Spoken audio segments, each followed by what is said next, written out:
You ask Tiger to solve. This deals with linear equations with one unknown. The final result is x equals 48/7. Let's solve it step by step. Group all constants on the right side of the equation. Subtract 63 from both sides. Group like terms. Simplify the arithmetic.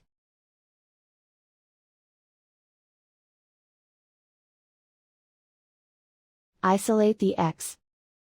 Divide both sides by -7. Cancel out the negatives. Simplify the fraction.